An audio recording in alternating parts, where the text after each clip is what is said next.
buy their stuff, they'll autograph it. No, you just come to I bought this. I bought this for $5. This is my going to go back.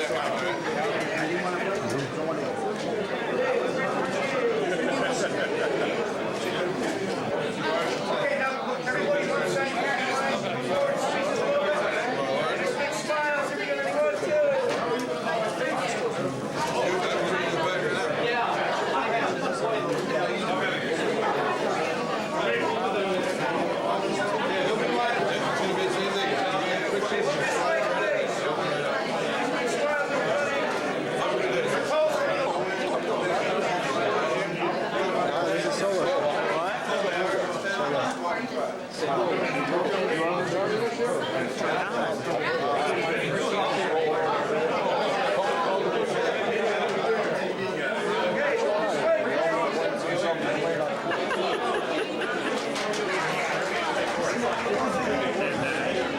I just want to say George not only comes on a lot, he's become a front of Stafford. So thank you. George not only was a great ball player, he's a great human being. Thank you, George. It is Doyle and Boyd. He was born in Burbank, California. He was a member of the USC College World Series team. Probably the smartest guy I know, but he's a knucklehead. I love him. Ladies and gentlemen, let's have a big round of applause for Bill, the Spaceman Lee.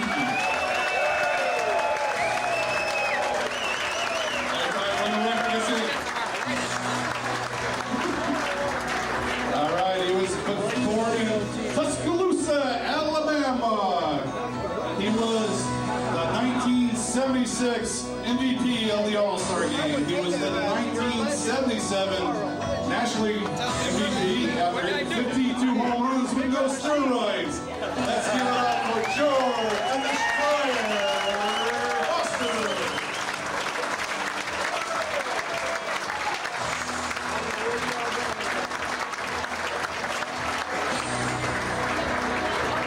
Ladies and gentlemen, he was born on April 10, 1950 in the Donora, Pennsylvania. He's the father of Ken Griffey Jr. Oh, don't say that. Reds primary order 1-2 World Series, and he was the MVP. I forgot he turned into a Yankee. He was MVP in 1980 All-Star Game. Ken Griffey Sr. Ladies and gentlemen, just would like to ask you all to please rise.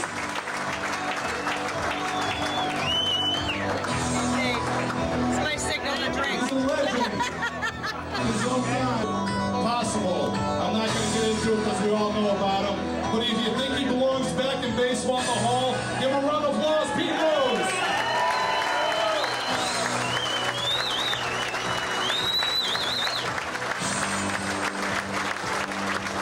Ladies and gentlemen, this time I'm going to turn the floor over to the guy at Fox 61, Rich Capola. Let's give him one more round of applause.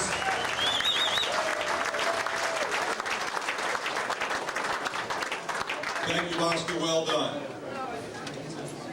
One of the things I think, this is a total ad lib, Oscar. One of the things that we had a lot of fun doing last year, we need to do one off at a time. Let me just say this before we get to Pete on coming to Legends Night. And I have to be honest with you, at that time, I didn't know anything about Legends Night. When I got an email to come this year, it was one of the happiest emails I've received in a long time because, as I mentioned to some people earlier tonight, I left this here all 3 years. The guys that come to be part of this, and then the people that come out that are part of this as well. I know a lot of you maybe have kids involved in Stafford Little League, and some come to see, George is telling me to go faster, to come and see some of the great guys that come up here. I'm sorry, George. It's weather always gets all the time. So when a sports guy has a chance to speak and there's no weathercaster going on, we take full advantage of it, without a script. But I've been so impressed, and one of the things too, it's such a great, tell you, not a lot of guys would do that. I've never had 20 minutes with Michael Jordan. I've had about 10 minutes with Wayne Gretzky. But a lot of guys don't do that. And when Bosco told me that in addition to the other guys that are coming tonight, which in itself is pretty darn special. Where's Billy? Billy, where are you sitting? Billy and I keep running into each other at these functions. And all I have to do is say Yankees, and I get 15 minutes worth of material. It has to be bleeped out, but it's great stuff. Now, listen, there's so many Red Sox fans here. I mean, this guy was as strong as he was because he was just so lean. But he could, yeah, he did not. He could, I mean, this guy could drive a ball. And look at him now. It looks like he could get in there and turn on a fastball still. What a terrific player. I know when you're part of that great Reds team, you know, was there enough credit to go around because there was such greatness with a Pete and a Bench and Concepcion and all those guys, and Griffey and George Foster. But you should take a bow because you were an outstanding player. And you were all those guys. I got the chair for Griffey because he wore pinstripes late in his career. I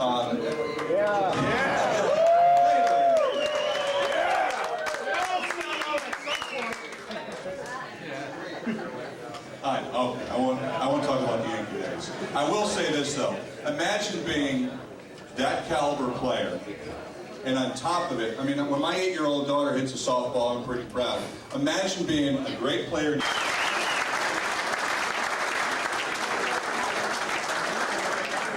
Imagine being, you know, whatever you do for a living, imagine that, you know, this significant aspect of what you do, no one has done it more times than you have, as Pete Rose can say.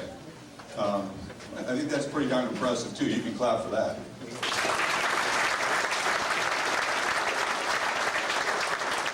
Pete, I'm going to sort of turn it over to you in that you tell me what you'd like. If you want to talk to the people, if you want me to go out and take questions from people, if you want, you tell me what you'd like to do. Yeah.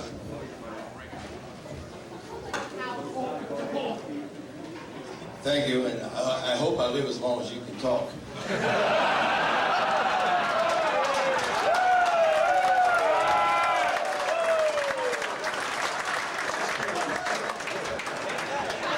I only get 4 minutes a night. They pay me to talk for 4 minutes a night, so when I'm out here, I'm going to take advantage and at least double it. Thank you. It's a pleasure to be here, of course. It's nice to see Griff and George and Billy, by the way, was the best pitcher on the Red Sox 75 team. Yeah!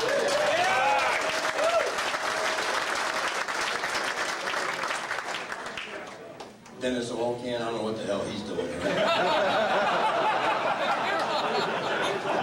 Must be trying to get out of the house or something.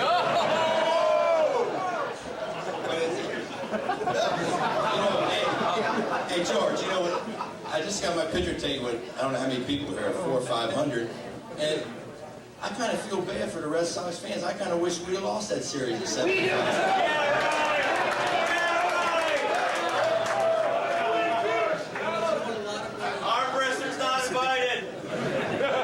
Good thing we weren't betting then, George.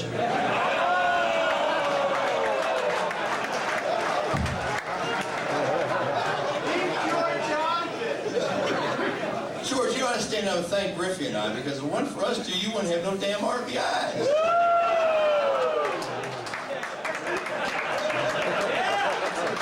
Where's Morgan and Perez and Bench? We put them somewhere in the Hall of Fame too, didn't we? You know, a lot of people don't know this, but I grew up in Cincinnati, Ohio. I played in my hometown and went to the same high school with I think a baseball legend, Don Zimmer. He was with the Red Sox. Yeah. We go back pretty far. Matter of fact, our dads were Little League teammates. That's how far Zimmer and I go back. We grew up in the same neighborhood, and Don's dad was the nicest guy in the world. He really was. His name was Dud Zimmer. He owned a produce company, and he was a big gambler. You know, back in those days, Don and me used to go with our dads on Saturday to the races at River Downs racetrack outside of Cincinnati. And Doug Zimmer went to work one day and he had dreams about big hats and little hats and round hats and square hats and black hats and white hats. He came to work and one of his employees gave him a new Cincinnati red hat. And he thanked him, he ate lunch, it's 1950. So Doug took $1,000 out and bet on Top Hat to win. All right, they turn him loose, Top Hat's leading all the way around the track. He's coming down the home stretch. In the last jump, a 50 to 1 shot beat him and won the race. And you feel so bad for Doug. You said, Doug, who won the race? And he said, Sombrero. So I guess the moral of the story, if Zimmer had been Spanish, his dad would have won $50,000. Then he tells the story that he went to the same track at River Downs, and there's 11 horses in a race. If you know anything about it, you ever shake hands with a kid that shocked you, had one of those shockers? Well, crooked jockeys sometimes train their horses where they're coming down the stretch and they hit the horse on the butt with this shocker. It makes him run faster.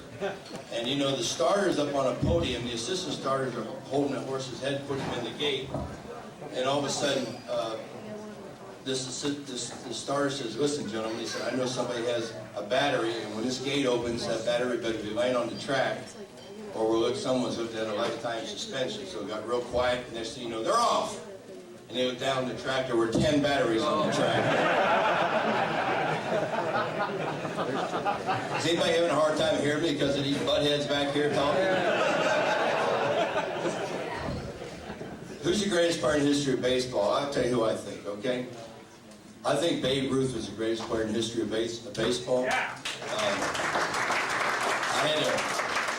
I had the pleasure of playing against Stan Musial and Roberto Clemente and Willie Mays and Hank Aaron, and those are great players, no question about it. But Babe Ruth did more for baseball than anyone else because Babe Ruth saved the game of baseball. I'm one of these guys that I seriously believe if Babe Ruth would have been a soccer player, our nation's #1 pastime would be soccer.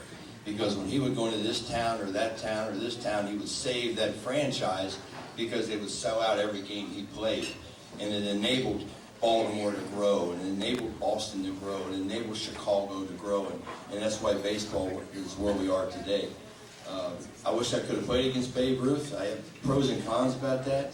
It would have been fun playing against him.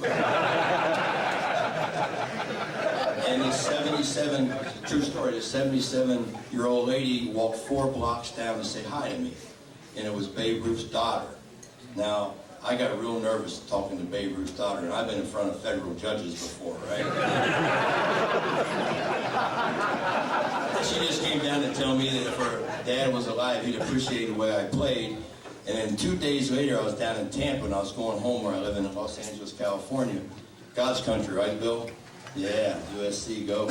And sitting in front of me on Delta was Priscilla Presley. So in the course of 3 days, I met Babe Ruth's daughter and Priscilla Presley. I was having a hell of a month. I almost started gambling again right there.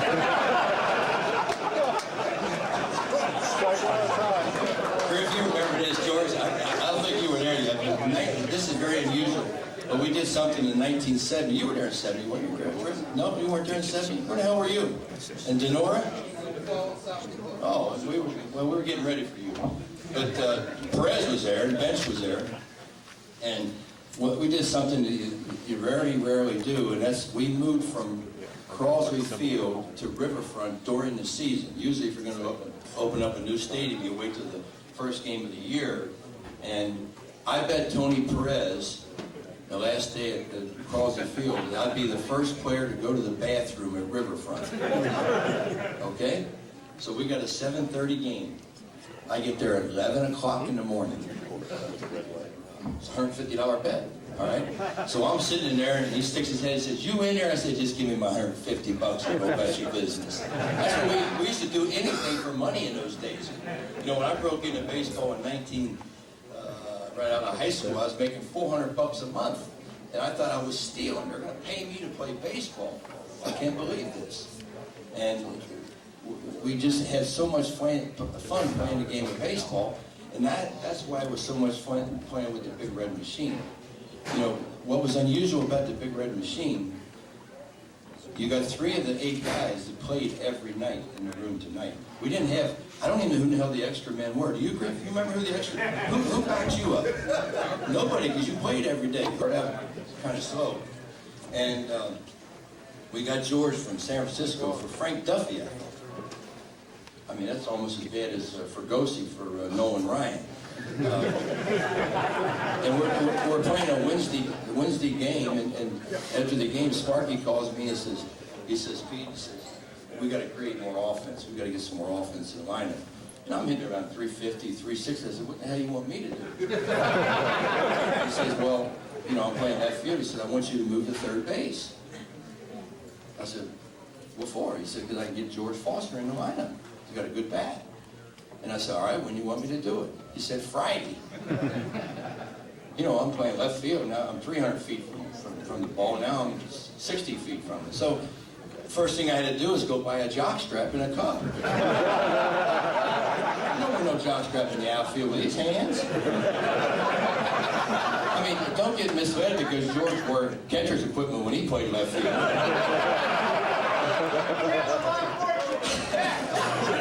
Oh yeah, I'm ordered for tell. You know George.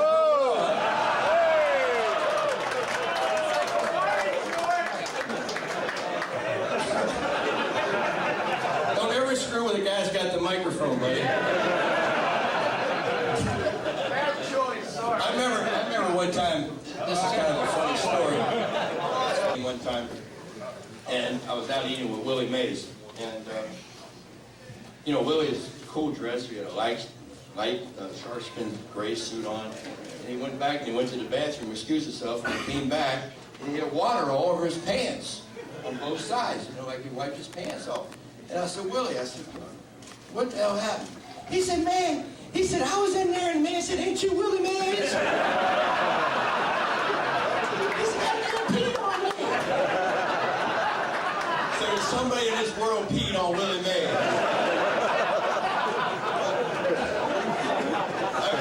I remember in '65, we went to Minnesota. That was my first All-Star game. And I'll never forget it because, and George, you played with Willie. I'm in San Francisco.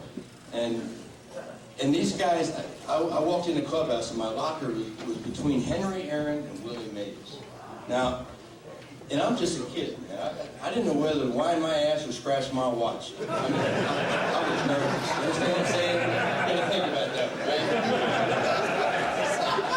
But these guys made us feel like we were part of the team, although we were just 20 years old or 21 years old. And I'll never forget it. And I don't know how many All-Star games Griff played in or how many George played in. I played in 17, and we won 16 of them.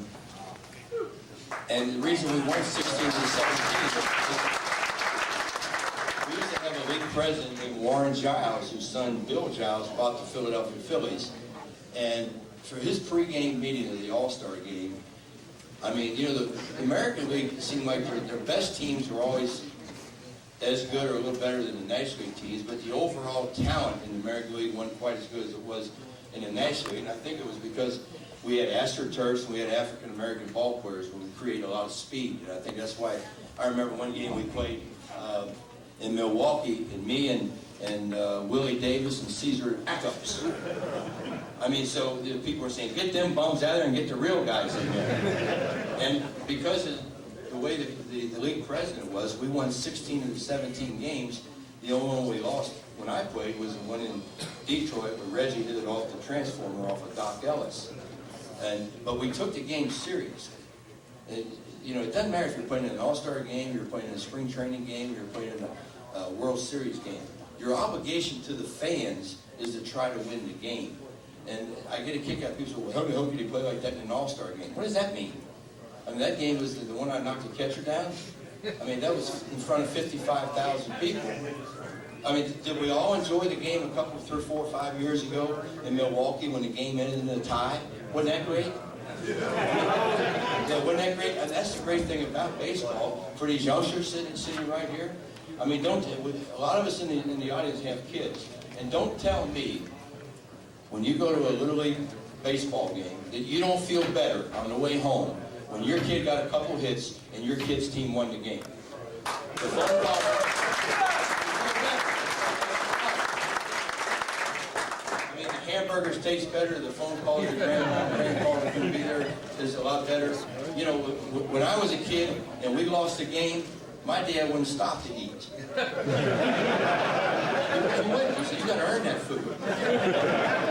And if we went to a slump, it was like going to Jenny Craig. And Griffey. Because youngsters, I'm going to tell you right now, you'll find out losing sucks. You guys got my picture on the yellow envelope. You look at the back of that picture, all those records back there. The one that I'm proudest about is I played in 1,972 winning games. And that's a lot of winning games. And it's partly responsible because of Griffey and because of Yahtzee and because of Bench and Morgan and Concepcion and Perez. I mean, because we went out there and we tried to win the game every day. That's what professional athletes do. You don't get paid on losing. And everybody feels better when you win the championship. Now, the proudest moment I ever had in my life was when I held the trophy after the '75 World Series. Because we failed in '70, we failed in '72, and we lost to the Mets. I don't know how the hell we did that in 1973. And we finally got to hoist that trophy in '75, and we were so happy, we came right back the next year and swept the Yankees.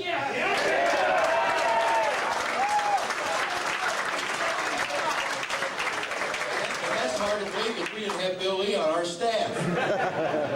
And Griffey and I, to be honest with you, we didn't do anything in that World Series. Did we, Griff? We just froze our ass off because it was real cold. But we had 3 guys that hit over 500 because I believe that was the first World Series that used a DH. Bench was the most valuable player. Perez hit over 500 and Danny Dreesen hit over 500. And that was a fun series because I got to play against Thurman Munson. Thurman Munson was a great player.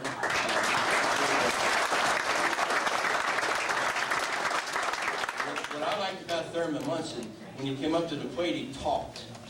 You know, when you got to first, Shamwich didn't say anything. You got to third, Nettles didn't say anything. Like they were scared to death. But Thurman, he talked to you and talked to you. He talked to you when the guy's throwing the ball. Shut up, Thurman, I'm trying to hit. You remember Mickey Rivers? I played him about from here to George away. You know, Mickey's feet moving like this. I mean, because he proved to us he couldn't hit the ball on the ground in the left field. So Sparky said, just smother him and take the bunt away from him. And we got into his head, and that's probably why we won the World Series, because our leadoff hitter never got on base. But those are little tactics that you got to use when you're trying to win a series, win a playoff, get into a playoff. And you guys are Red Sox fans. Is there something on a Red Sox ticket that says, Manny, you can't get your uniform dirty?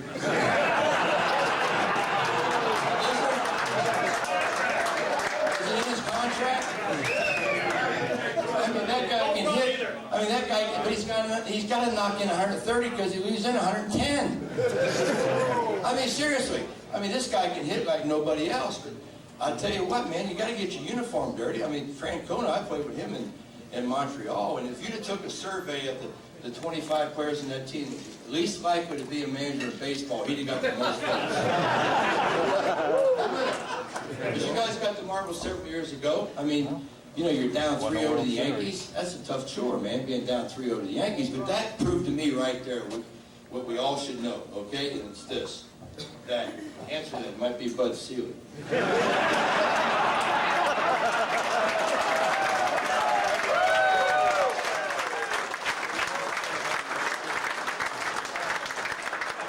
don't know because it'll be Colette.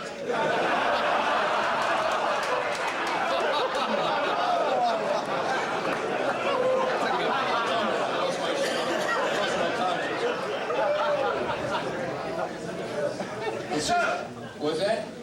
I didn't hear you. I was talking. So we're going to take some questions. Is that what we're going to do? And yeah, hell yeah. These guys are. Yeah, bring all the other guys up.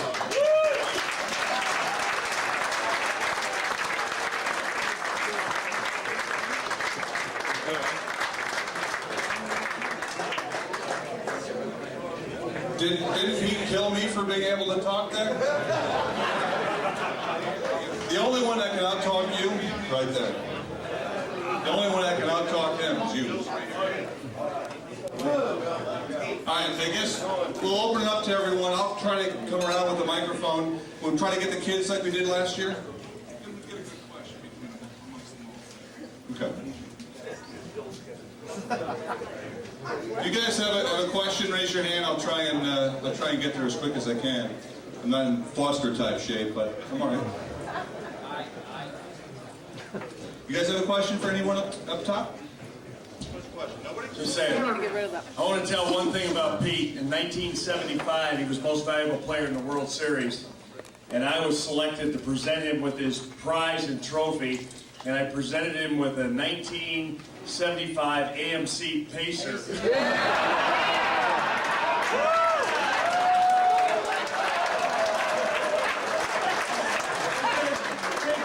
Shove it up here.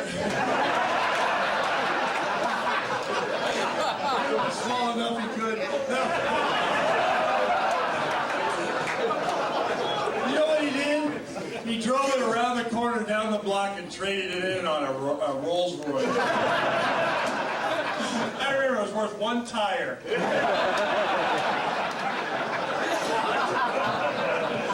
That was my revenge there. But I walked the way I do today because of that man.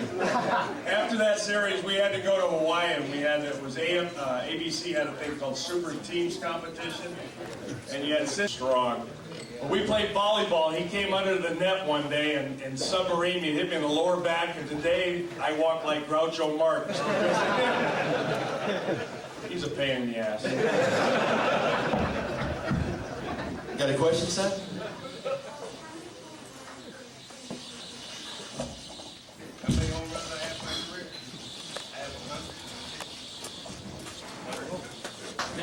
Got like 800.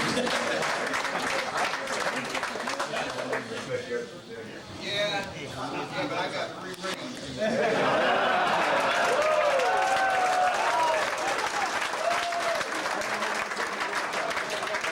See, son, let me explain something to you, son. That, you know, in the Big Red Machine, I led off, he hit second, Morgan hit third, Bench hit fourth, Perez hit fifth, Foster hit 6 sometimes, 4 sometimes. And your job as a leadoff hitter, and a guy hits second, is to get on base. Okay? And Griffey's the reason that I scored 2,200 runs. Because I got on first a lot, he hit the ball to right, and I went to third, and Bench or Morgan or Perez would knock us in. So, you know, home runs aren't always the story. You understand now? George now, you know, he hit several hundred home runs. I remember what was that year you hit 52, George? 77? You know, in 1977, George hit 52 home runs, and when Sammy Sosa and Mark McGwire had that battle in 97, all right, they were the first players since George to hit over 50 home runs in the National League. That was 20 years.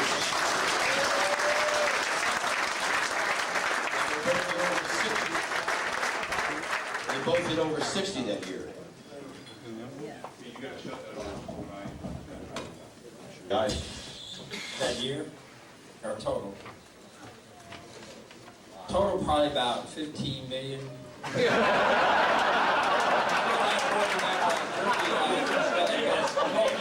That's Canadian.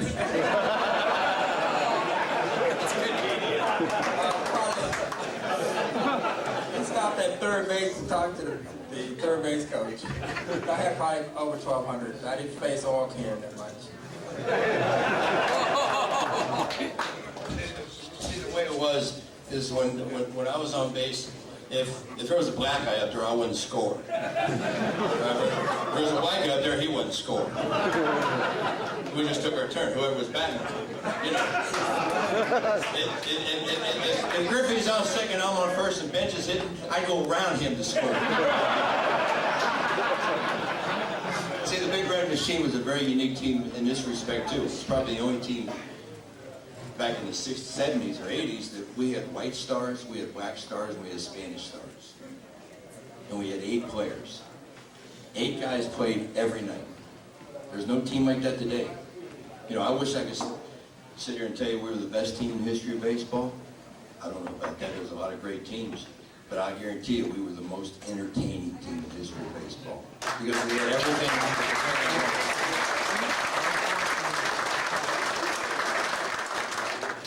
Next one. Mr. Rose, did you always want to be a baseball player? No, I wanted to be a football player. I didn't like school. That was my mistake. almost went to Tennessee to play football. But I had an uncle who was a scout for the Reds, and I got a contract. Because honestly, if I was trying out for a big league baseball team today, I wouldn't even got a contract. Because all they do is put the radar gun on you, or put the how fast can you run, or how far can you hit it. They don't measure your heart, or your enthusiasm, or your desire, or your work ethic, things like that. Those are God-given gifts too, not just power, speed, and and able to hit a baseball. I always had good hand-eye coordination. Everybody up here does. You don't make the big leagues without hand-eye coordination.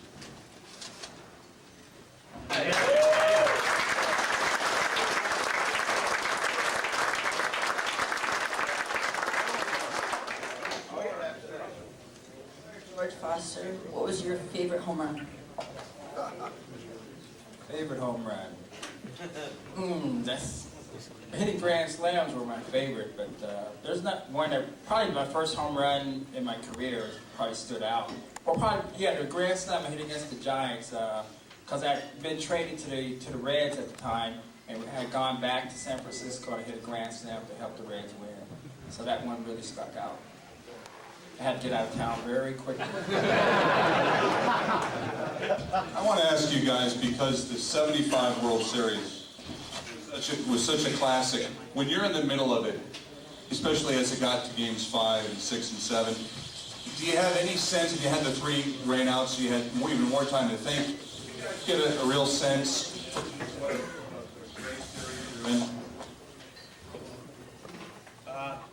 As I look back at it, I never watched those games. The tapes were given to me to this day. And for the first time this year, I saw Game 2.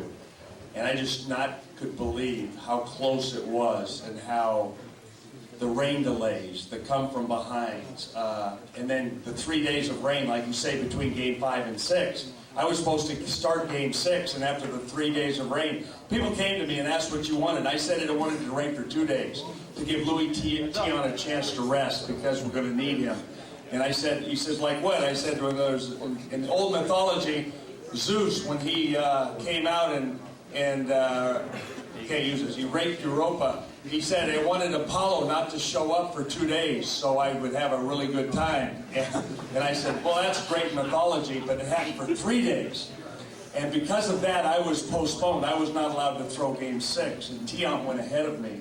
And Game 6 was probably one of the most exciting games. When you guys went ahead and Bernie Carbo hit the pitch hit home run, round and base. I think he tells me the story that he said to Pete, he says, don't you wish you were that strong? And one of the great pitch hit games of all time. And then Fisk to win the game after 12:36 a.m. the following day. He hits the home run off of Pat Darcy. And the bells rang in Charlestown, New Hampshire for over 45 minutes until the drunk fell out of the tower. He hit that ball, Carl Fisk, remember, went like this. It went over my head, but unfortunately it went over his head too. It went over the Jimmy Fund. But Bill was absolutely right. That was probably the only World Series in the history of World Series competition that had a Super Bowl flavor. And what I mean by that is you had all this personality on both teams. You remember Jim Ferguson, our PR director, would say, Ken, I want you to get down and talk to the press tomorrow at 2 o'clock. The Joe's going at 4 o'clock. The Ed's going at 6 o'clock. Because when you play a World Series, you got 1,000 or so media types, and they had to have stories, and they had to write stories. And all of a sudden, you're rained out 3 straight days, and you got all this personality to write about. I honestly think at that time, baseball was right here, and the other sports caught up. But because of that World Series, baseball took off again. Because 6 or 7 games were one-run games in the world. The pitcher hit the home run. He kicked it out of Bench's glove. You know, Bernie was one of those guys that he carried his billfold in his back pocket. I don't know why in the hell he did. I mean, he was the only 2 guys I ever remember doing that. But Bernie was our #1 draft choice ahead of Johnny Bench. And he ended up with the Red Sox. So Bernie Carbo came through the Cincinnati Red organization, Rookie of the Year, absolutely. Wow. One other thing about that game, I mean, it was amazing that, like Pete said, 73 million Americans watched Game 7. You know, it was the largest at that time ever watched on TV. In Game 2, there were 43 million Americans watched it. And in Game 2, we had a 90-minute rain delay between innings 7 and 8. I got him out 3, and I pitched inning 7. I went out in the 8th. I threw 4 pitches in the 8th inning and got 3 outs. All 3 outs were rockets. I was done for.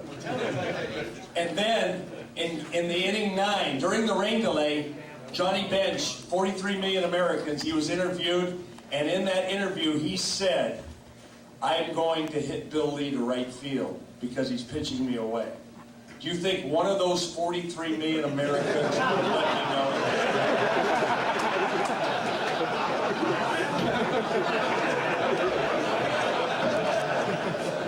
Not one person told me that. How many days does a guy throw 8 innings, have a 90-minute rain delay, and then go out and bench and Foster? Who was holding the brain for the Red Sox? Tell me about it. I always said Darryl Johnson was like a cat. They said, why? I said, because he's always falling out of trees and landing on his feet. No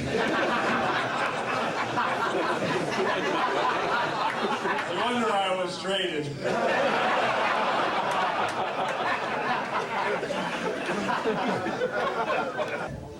You remember, it rained so hard we had to work out, so we had to go to Tufts University. All right, remember, we're on the bus, and the bus driver gets lost. All right, so we're all in uniform, and we pull into this gas station. Now you got to see the eyes on this guy. And Sparky gets off the bus to walk in and ask this guy directions with his number 10 uniform. The guy went.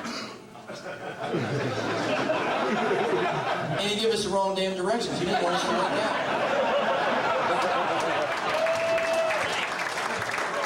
Everybody was working against this thing. And Armbruster did not interfere with Carlton Fisk. Carlton didn't bench until the ball went to center field. He made contact, he hit his elbow. This is a contact spark, Billy.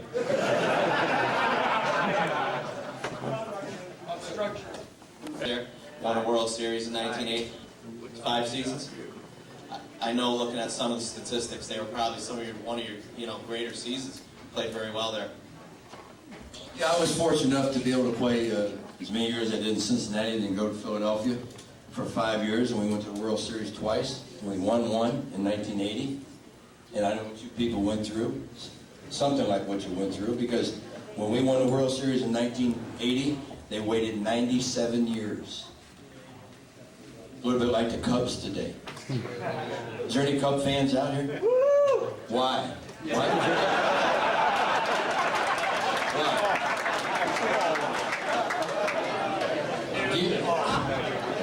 Do you know what God told the Chicago Cubs? Don't do nothing till I get back.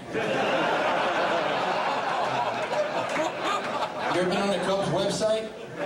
They don't have one. They can't put 3 W's together.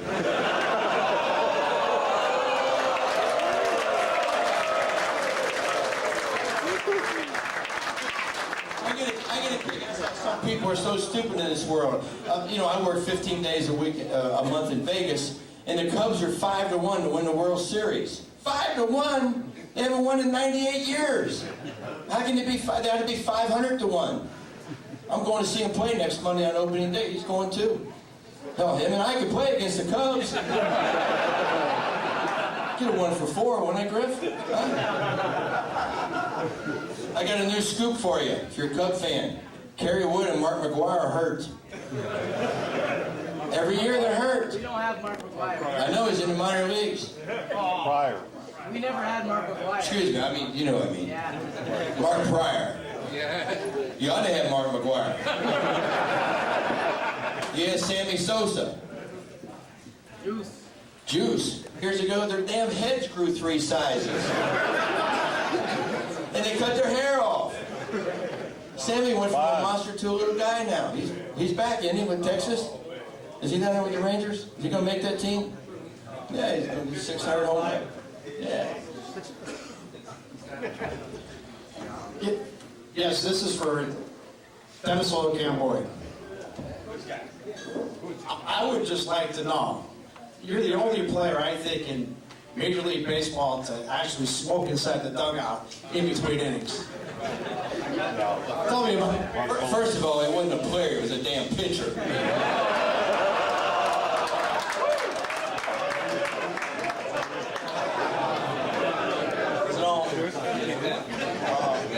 I learned that from Kyle Scripps. He used to pass it down to me, but I was so dead.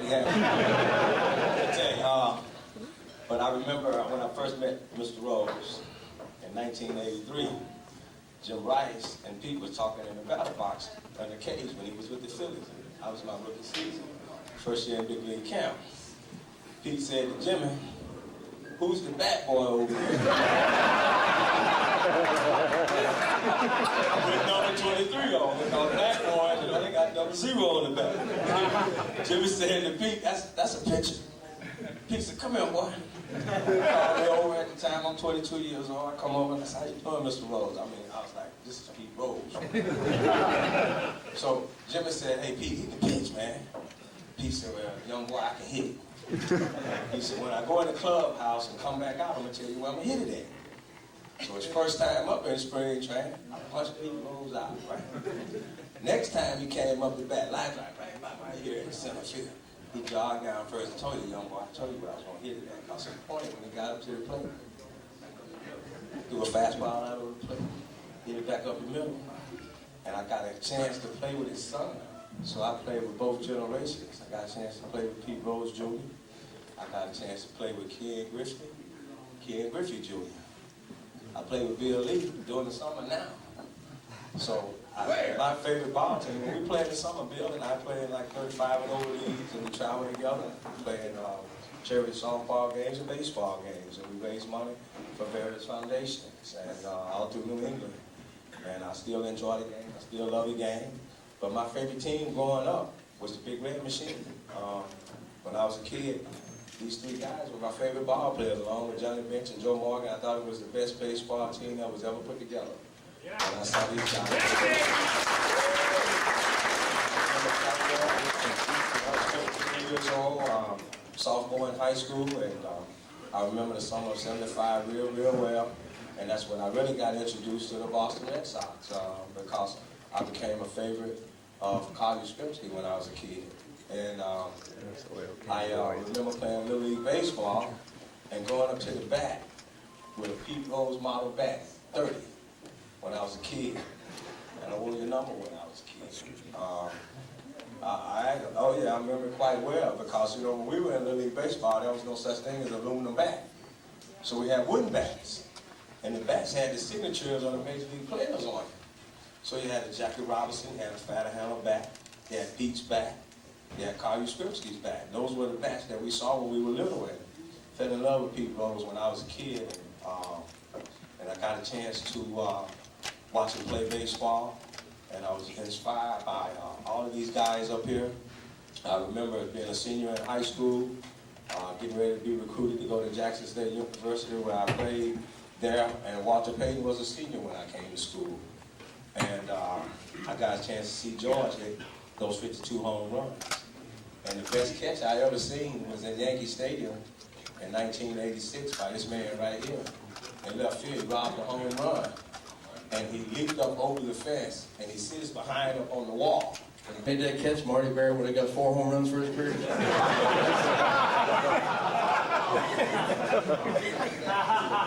You guys smoked in the dugout? Well, I remember a couple, 3 years ago, about 2 weeks before Marge, you know, I played for Marge, we all played for Marge. I caught her smoking 3 cigarettes at one time. She told me, she said, "Petey," she said, "I love to smoke." She said, "I'd smoke while I'm sleeping, someone hold it for me." We played for it, right, Griff? No, we weren't, you know, when we played for the Reds when Marge owned it, she was the only member, she was the only one in the organization that had facial hair.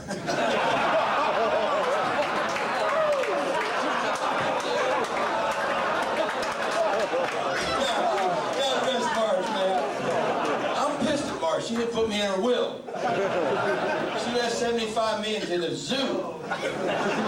We made her all the money she didn't put us in. I'm watching right now, brother. Pete told you he's working in Las Vegas. He didn't tell you about the stand-up act that he has going on as well. I think this is really for the two pitchers. The easiest place to hit in the world is the big leagues, because you face the same pitchers over and over and over again. They don't come up with new pitches. So it's just a matter of, is Bill Lee going to win the war this at bat, or are you going to win it? And it's 4 or 5 at bats every night, and it's a war. And who's going to win the war? Bill Lee's not going to change from 72 compared to 75. He's going to throw the same, because you only throw one way you know how to throw, and that's the way you can win. Just like, you know, you make adjustments as a hitter, you make adjustments as a pitcher. But the key to pitching, I think, not being a pitcher, is always stay with your best pitch in certain situations. How many times you see young pitchers or big league pitchers get a guy? Because they don't want to get you out, they want to make you look bad. It's enough to get you out. Don't worry about making a guy look bad. That's ego. That's ego, and that's the way pitchers are today. Just get the guy, get the out, double play. Hey, with 2 strikes on him, I could not get him out. 3 and 1, he was an easy out. Because he'd try and go yard. You know, and that's it. That's ego. He'd try and do something he couldn't do. With 2 strikes, he was impossible to get out. You know why? Hit the ball right back at your face.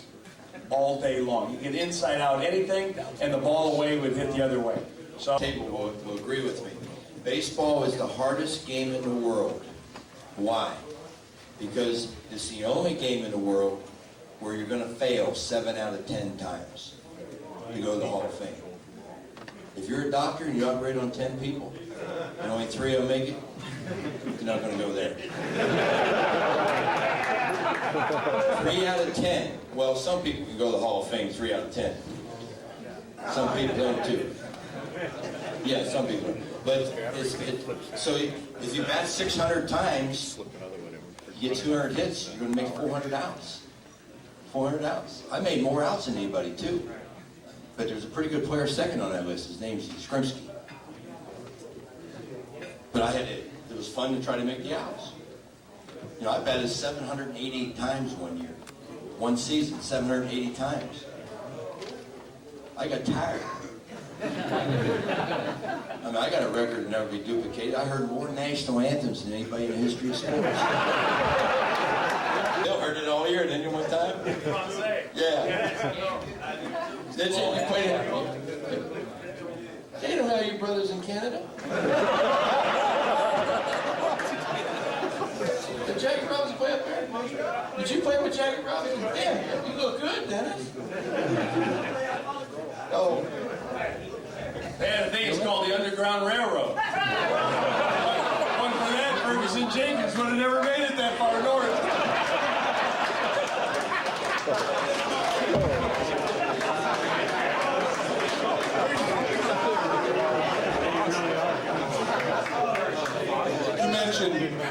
He mentioned about an 0-2 count and a guy getting beat on his maybe 3rd best pitch. Again, for the pitchers, Bill and Dennis, the way the game is now with pitch counts, don't you see it 0-2, the guy's not going to waste the pitch the way he may have done before. Star who's coming in to relieve, then you have to kind of watch him. But can you imagine telling Steve Carlton you're only going to throw 110 pitches, or Tom Seaver, or Don Drysdale, or Bob Gibson, or Sandy Koufax? You know, I mean, I got a thing the other day that in my career I hit off of 19 Hall of Famers. 19 Hall of Fame pitchers I faced in my career. And there's a reason why the Hall of Famers are just special. It's because give me the ball, I'm not going to rely on some guy to save the game. You know, Bob Gibson didn't want nobody to save the game. Koufax, I mean, he had a bad elbow, but still, he had back-to-back years where he struck out 377 guys each year. That's a lot of punch-outs. 2 years in a row, 63 and 64. 377 strikeouts. Man, that's a lot of strikeouts. Where's Rich? Oh. Okay, I have a question for everybody. For the pitchers, was there one guy that you just loved to face because you knew you could get him out every time? And for the batters, was there one pitcher where when you went up there you were pretty confident you were going to get a hit? All right, I'll go first on that. I don't know about, I don't think you really, certain pitchers you see better, certain pitchers you don't. See, now, personally, I think the toughest pitcher I ever faced was Juan Marichal, but I got a lot of hits off of him. And the hardest thrower was Sandy Koufax. And the best competitor was Bob Gibson. Because those three gentlemen made an impression on me before I learned how to hit. Now, personally, I got 70-some hits off of Phil Negro. And I got 30-some hits off his brother Joe. So figure that out. I got a 40th of all my hits off the Negro family. If she'd had 5 boys, I'd have got 5,000. Well, I guess they can all answer their own way, but I just, there's certain guys you see better than others. I've been in things before when I was hitting where it looked like a beach ball coming up there. You know, you actually want to go up to the plate and turn around and say, just make it 0-2, let's go from there. And other times, you go up there and say, can we make it 3-0, please? Because the ball looks like a buffer. It's just, it's all in the, it's peaks and valleys. It's all it is, it's hitting. Am I allowed to talk?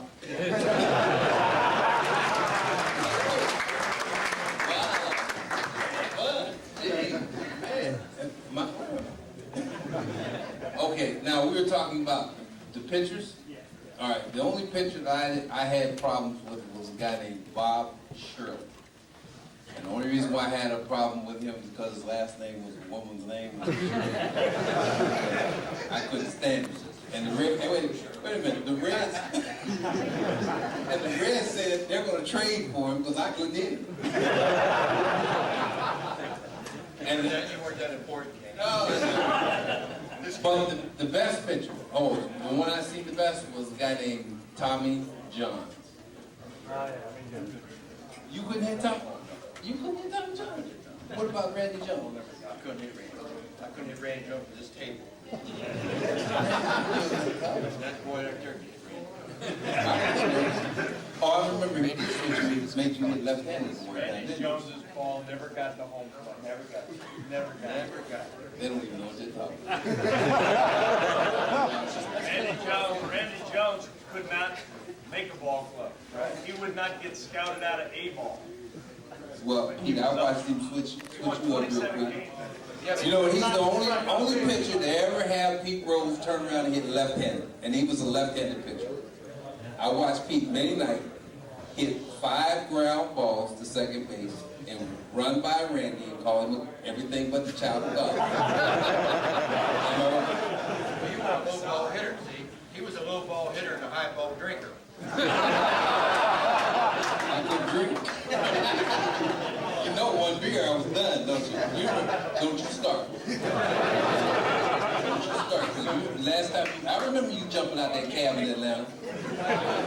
Oh, go ahead. No, that's okay. Which cab in Atlanta? No. You know how many hits Pete Rose had, right? This guy would have had more hits than Pete Rose. He has a story that in Atlanta he had jumped out of a cab because he thought somebody was in the back seat. You know, I guess he was paranoid that particular night. He just had gone out, bought some new clothes, and got his hair done and everything. Came back to the hotel. Had a big natural. Had a hole in his natural when he came back to the hotel. Had holes in his shoes. Part of his pants in the back were gone. Come knocking on the door. I couldn't recognize him. I said, "Who are you?" He says, "Your roomie." But the next day he got 5 hits. So we just figured if he had jumped out of 500 more cabs, he would have had over 5,000 hits. No, but to that question, the guy named Ron Reed for Philadelphia Phillies, he's about 6'5" or 6'6". I've also had a vendetta against him because when pitchers do things to show up a hitter, it gets me a little perturbed. So he had done a cartwheel on the field after he had gotten saved. And I just pointed to him. He didn't see me. I just pointed to him, but made a gesture to Ron Reed that he's never going to get me out again. So I had gone 6 for 6 against him, all of home runs. Of the 6 home runs, 2 were grand slams. But I had to give credit to the scouting system with the Phillies though, because I asked Ron later on. I said, why didn't he had a good slider, but he only threw it to me one time. I said, why didn't you throw me more sliders? He said, well, our scouting system said not to throw you any breaking balls. I said, wow, I wish I'd have known that earlier. I would have taken those scouts out to dinner.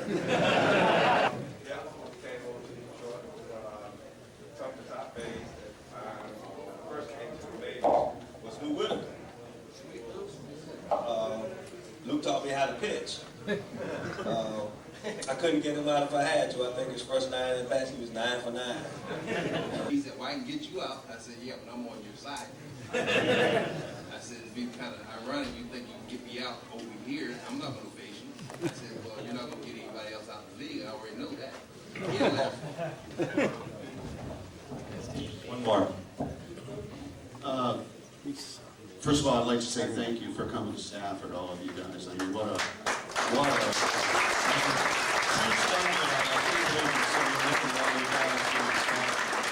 As I look around the room, we've got a lot of fathers with kids here that are so proud to have their sons here at this night. And I don't know how many people know that Ken Griffey played on the same team with his own son. So my question is, what was that like to go out that first time when you were out there with your son in major leagues?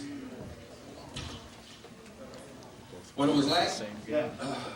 Well, the first day, when I'm throwing, we're out there warming up. I actually had to sit there and think of him being 12 years old. Because my concentration was, you know, I didn't believe that he was going to get the big leagues that quick at 19 years old. And the other thing is I didn't think I was going to stay in the big leagues for 17, 18 years, to be honest with you. But to play with him was an amazing situation. The only thing I didn't like was the fact that he was, as we call it, the boss. He's center fielder, I'm left field, and anything goes in the air, he can call me off, okay? So I'm camped under a fly ball, routine fly ball left center field, and I'm camped under it, getting ready to catch it, raise my glove. He's a little taller than I am, I think about 4 inches. He runs by me, snatches it, and then keeps going. I ducked because I thought it was going to hit me in the head because I didn't see it. Okay, so he's running off the field. He got his glove over his mouth. Thought it was the funniest thing he ever did. He really thought it was the funniest thing he ever did. Nah, not that game. But anyway, as he goes to the dugout, I'm running behind him. Now I'm steaming. But he just embarrassed me. So I said, well, I'll get it. So he running the clubhouse. He's laughing. He's still laughing. He's running the clubhouse. I said, well, you know something? I said, and that's the last time you will embarrass me. I said, give me the car keys. You're grounded.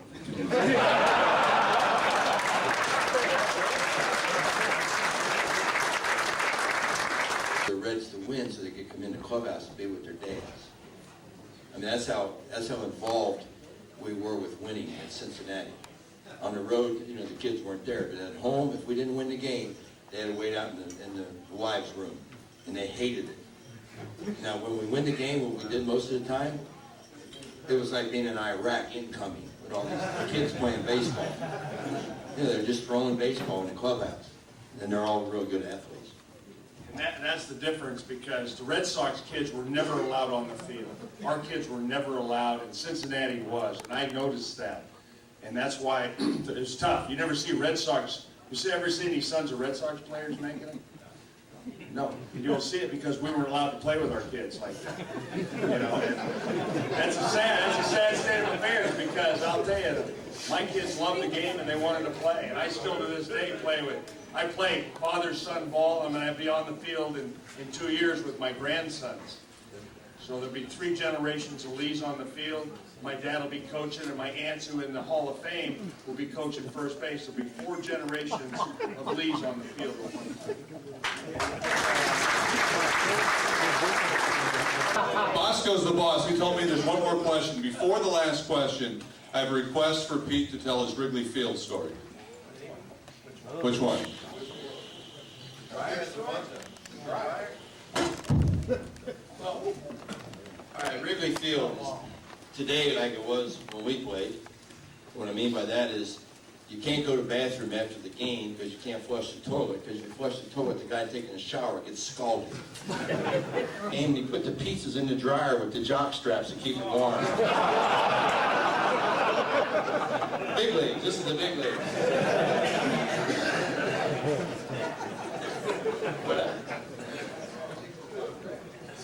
Herman, the guy in San Diego, Herman the German, and he got his Kentucky Fried Chicken and got caught in traffic. We never did get it.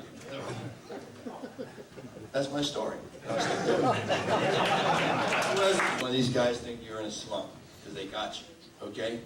I've seen big leaguers change their stance. You know, usually if a kid's in one of those balls and he goes 0 for 15, 0 for 20, you know, they chart every game, and he's not going to be pulling everything one day and be late the next day, so you have that pattern. Now, my advice to the fathers of the kids is do one of 6 things if you get into a lull, okay? Move up in the box, back in the box, closer to the plate, further away from the plate, choke up on the bat to make it lighter, or choke down the bat to make it heavier. But at no time, especially if you're a high school player or a college player, never change your stance. If it got you that high, why are you going to change? I've seen guys hit 300 before and go 0 for 20 and they want to change their stance. Don't ever change your stance. Don't ever admit to a pitcher you're in a slump. Because if they think you're in a slump, they got you. Am I right, Dennis? You're in a lull, because that's all it is. 3 out of 10.